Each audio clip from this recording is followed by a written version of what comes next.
Your phone probably installed an update while you slept. Code arrived over the internet, and your phone let it change the software on your device. How did it know that code came from the company and not somebody who swapped it on the way? It is the question we ended on last time. We can build a private channel to a stranger, but cannot tell who the stranger is. Last episode, you got a pair of keys that belong together. Publish one, the public key, keep the other, the private key, forever. Anyone can use your public key to lock a message only your private key opens. Now, use that pair the other way around. Take a message and use your private key to produce a small blob of data that travels with it. Anybody can take your public key and check that blob against the message.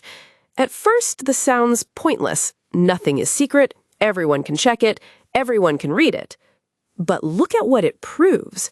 That blob can only be produced by somebody holding the private key, and one person has it.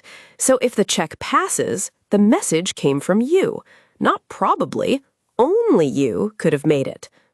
That is a digital signature. Sign with the key you keep, verify with the key you published. It buys no secrecy at all, and buys something secrecy cannot. Proof of who? Now, one refinement, where episode 1 comes back. Signing a whole large file would be slow because the key mathematics is slow. So instead, you take the fingerprint of the message, the hash from episode 1, and sign that. Fast and no weaker. Now, look at what a signature quietly does. 2 things at once.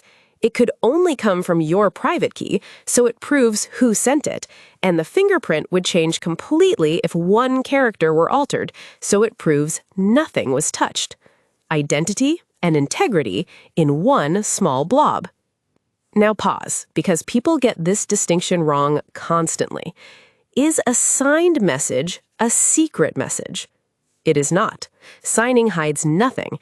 A signed message sits in plain view, readable by anyone, with a tag proving where it came from.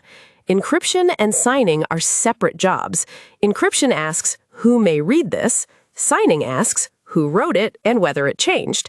You often want both and do each. So, back to your phone. The update arrived with a signature made by the company's private key. Your phone holds their public key, checks the signature, and only then installs. Swap the file for a malicious one, and the fingerprint no longer matches. Forge the signature, and you cannot because you lack their private key.